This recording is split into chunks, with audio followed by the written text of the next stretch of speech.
Imagine lying in complete darkness. You can't move. You don't know if anyone can hear you. The person you love most in the world is beside you, but they've already gone. Above you sits thousands of tons of concrete, steel, rock, and earth. Every breath could be your last.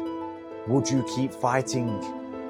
On the morning of the 30th of July 1997, Stuart Diver found himself trapped beneath the ruins of Bimberdine Lodge in Thredbo, Australia, after a devastating landslide ripped through the alpine village. 19 people were buried.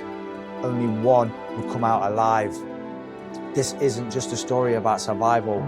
It's a story about hope when everything appears lost, about the determination to stay alive 1 minute at a time, and about finding the strength to rebuild a life after unimaginable loss.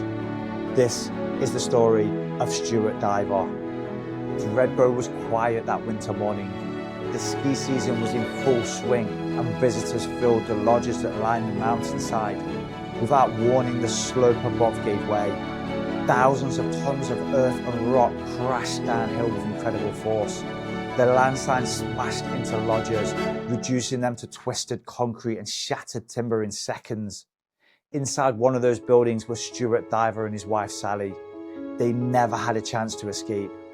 When everything stopped moving, Stuart realized he was alive, but only just.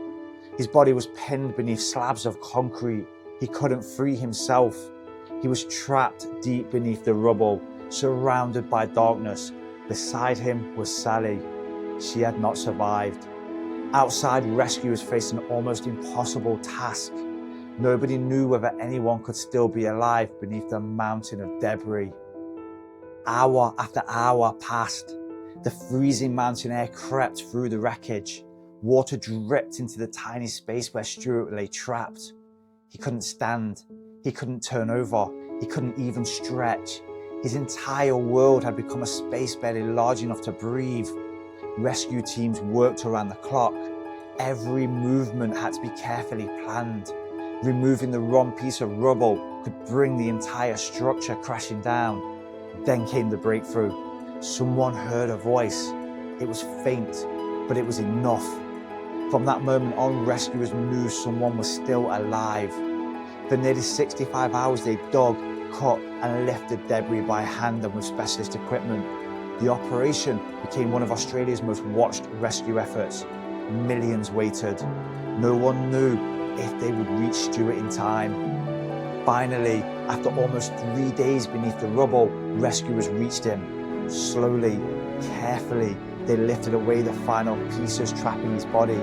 Against every expectation, Stuart was alive. When he emerged into the daylight, the world watched in disbelief. Doctors were amazed. Rescuers were exhausted. Families cried with relief. But for Stuart, survival was only the beginning. He had escaped the rubble. He hadn't escaped the grief. He had lost his wife. 19 lives had been buried that day. He was the only survivor. Many people would have allowed that pain to define the rest of their lives. Instead, Stuart chose something different. He chose to keep living, not because life was easy, but because life itself had become a gift. Over the years, Stuart has shared his story with audiences around the world, not because he enjoys reliving the disaster, but because he believes hope is worth passing on. His survival reminds us that resilience isn't about pretending everything is okay. Sometimes resilience is simply refusing to give up while everything around you has fallen apart. Most of us will never experience what Stuart enjoyed beneath that mountain of concrete, but every one of us will face moments when life feels impossible, moments when we wonder if we'll ever see the light again.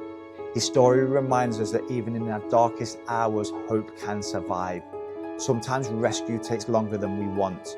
Sometimes healing takes years. But as long as we're still breathing, there is still a reason to keep going.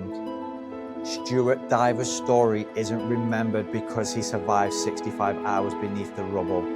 It's remembered because he found the courage to keep living after he was rescued. Sometimes surviving the disaster is only the first step.